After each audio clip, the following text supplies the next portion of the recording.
Now let's give it up for Jeff Ward one more time, everybody. We have Guy Justeson at the stage. But if we want to pretend like I'm coming out on the stage at Comedy Central or some shit, we can do that too. Give it up for Guy Justeson. Guy! So we're gonna need to get a little bit closer tonight. Yeah. Sit on my lap.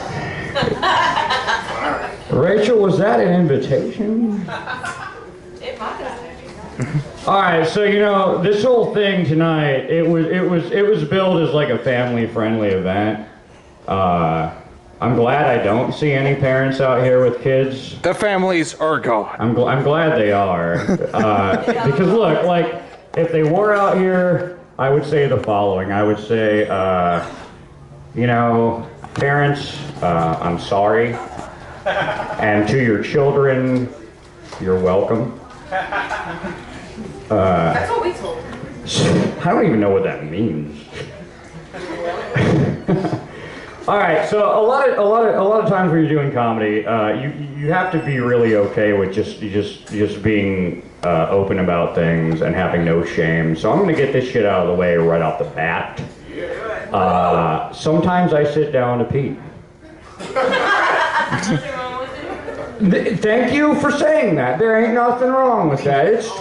It's 2016, motherfuckers, all right? It has nothing to do with being a grown-ass man and being a manly man or being a pussy. It has nothing to do with that. It has to do with the fact that Pokemon Go was released a month ago.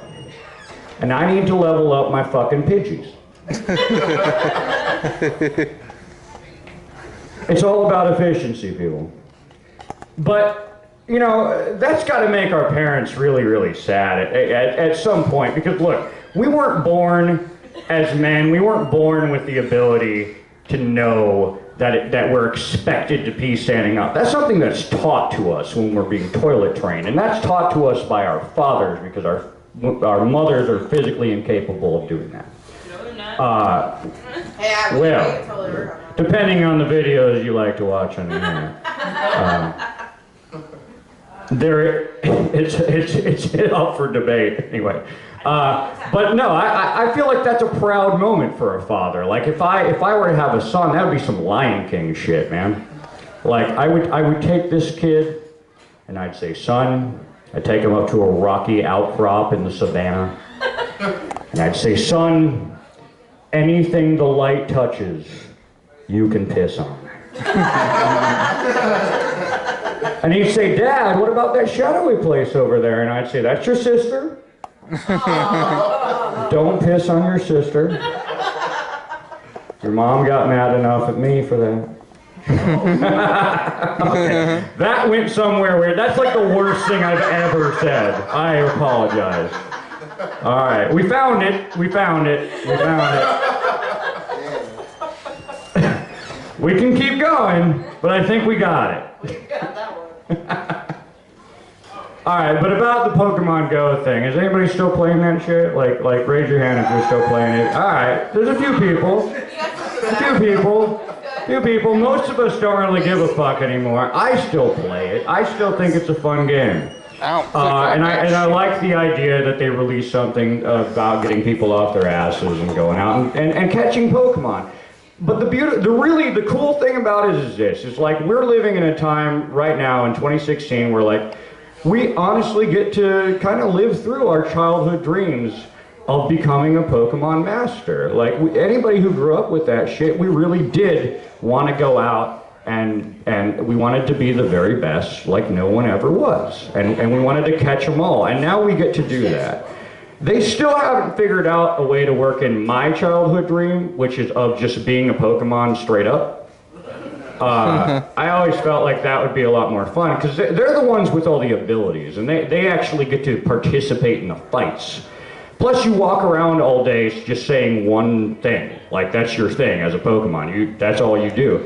I already know what mine would be. I just walk around all day going, ah, shit. I'd be an aw shit. That's a disappointment type Pokemon. It's effective against hope and ambition. I think I'd be really good at that. Y'all should, I choose you. But that was fucking legit, man. But speaking of dreams, man, I gotta tell you about this one that I had the other day. And I know anytime anybody talks about dreams, it's like you're like, oh, this is boring. No, this shit was cool. All right. In this dream, somehow I ended up in possession of the actual time-traveling DeLorean from Back to the Future. Yeah! So already, like, this is a fucking A-level dream, right? And I go in there, and I was like, all right, when I was 25 years old, that shit was bomb. And so in dream logic, I was like, okay, I'm gonna go in and I'm gonna hit in 25. Little did I know, hitting in 25 in the time machine would take me to actually the year 25. So I get there, and now I'm in the middle of the desert somewhere. There's a bunch of rope guys in sandals and beards and shit, and they're walking around. I'm like, okay, this is cool too, because Jesus is still around, right? Yeah. And if I'm lucky, he's here. And sure enough, I'm looking around, and holy fucking shit, there's Jesus.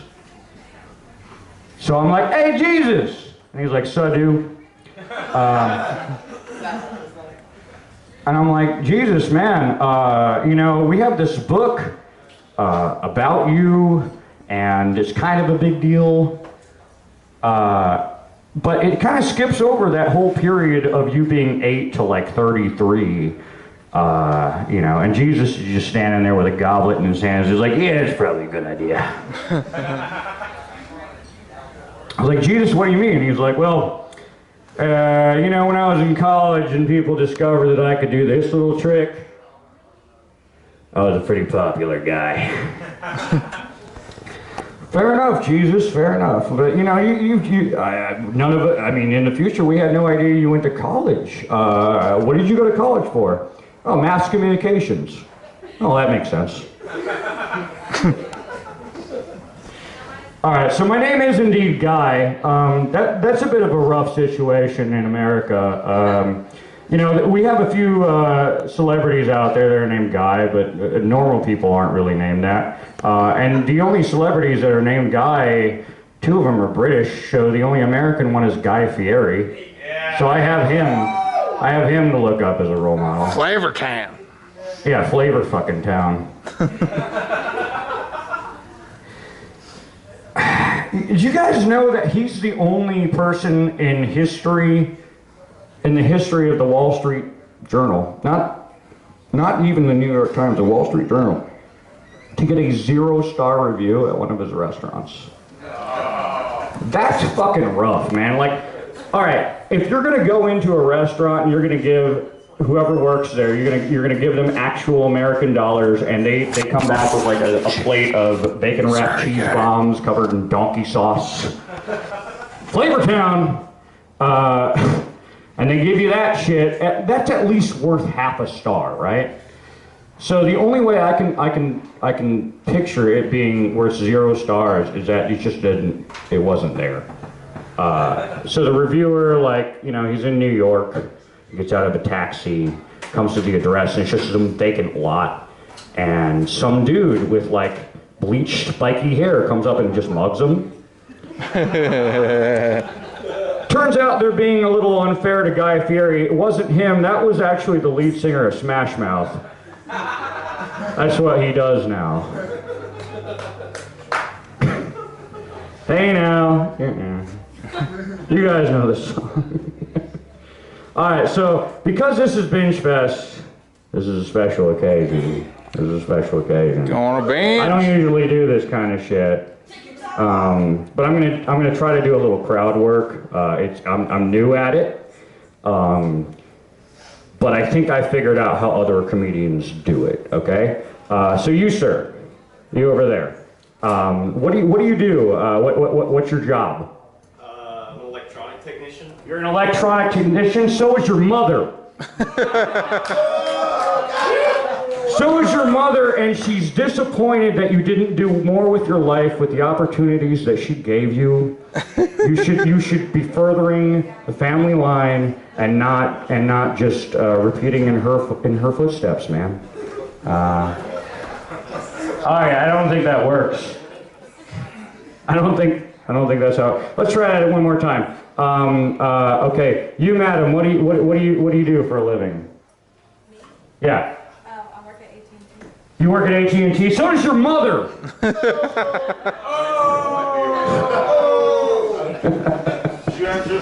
That's horrible. Who are you? All right. No, but for real, who are you voting for this year? Me? Yeah, who are you voting for? Gary Johnson! Who is it? I'm not. You're not voting at all? Hey, you know what? I don't blame you because honestly, like on either end of the spectrum, we're fucked either way. I heard somebody say Gary Johnson. Fuck me. Do that. I'm all for that. We live in Texas and we have that luxury anyway because it's going to go to Trump no matter what. But Trump. But no, that's fucking cool. It's going to screw me over, whoever gets elected, either way, because I've had the good fortune of my entire life, all the presidents that we've had, it's been really easy to do an impression of them, you know, Clinton, Bush, Obama. You can easily do that. Hillary or Trump, I don't know how to fucking do that. They don't have that voice that just sounds presidential. And I don't care what you think about Obama, but he's got that fucking voice, and he's always had it. Do Obama. Well, that's my point. It's like, at some point, Barack Obama, you know, in like 1988, he still had that presidential-ass voice, but he wasn't anybody at that point. But he still probably walked into a record store at some point and was like, yes, I'm Barack Obama. Yes, I'm looking for an album. It's NWA. That's Niggas with Attitude. Easy, that's the one.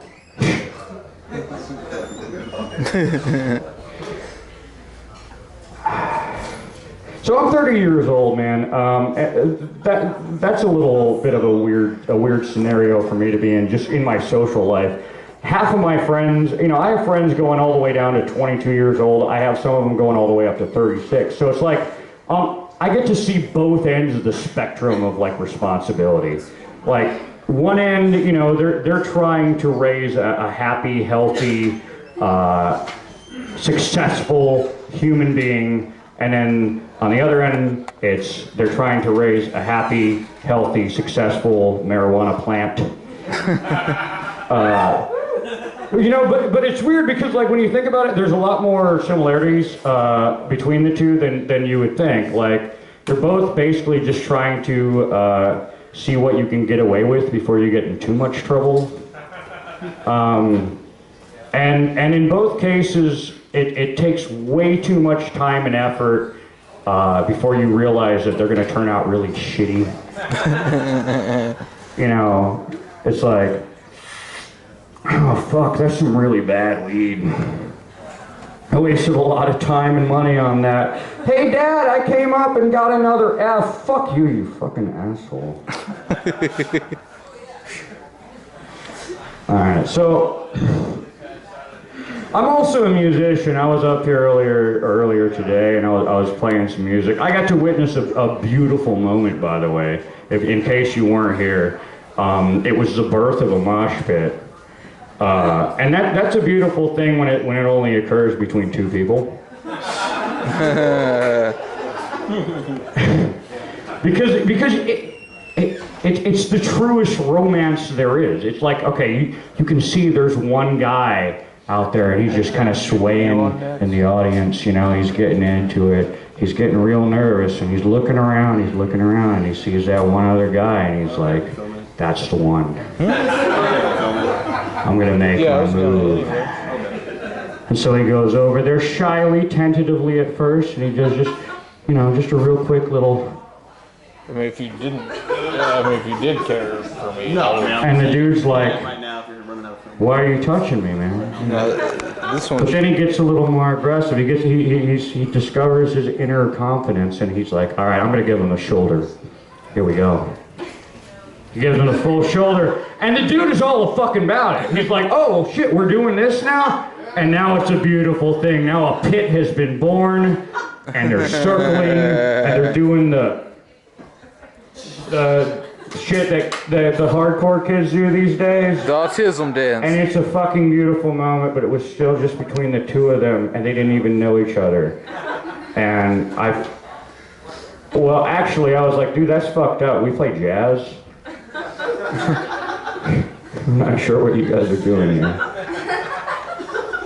But I am a musician, and people have been telling me my entire life that, like, you know, hey man, you know, chicks dig guys with guitars. I'm here to tell you that that's fucking bullshit, okay? I'm 30, I'm single, I'm available. I have a lot of free time, okay? So much free time. I can be so attentive to your needs.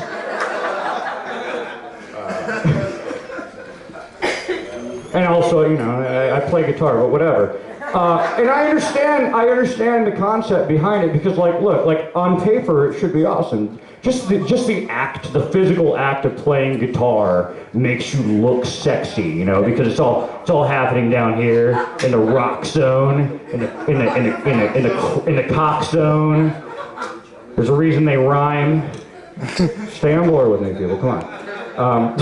Still, and you're just taking this big phallic symbol, and you're just, you know, it's fucking powerful, right? Any picture of a guy playing a guitar in the middle of a show looks awesome. Comedy doesn't work like that. We have like 3 things that you're gonna see in the middle of a comedy show if you take a picture. We have what I call the Seinfeld, which is what's the deal with that shit?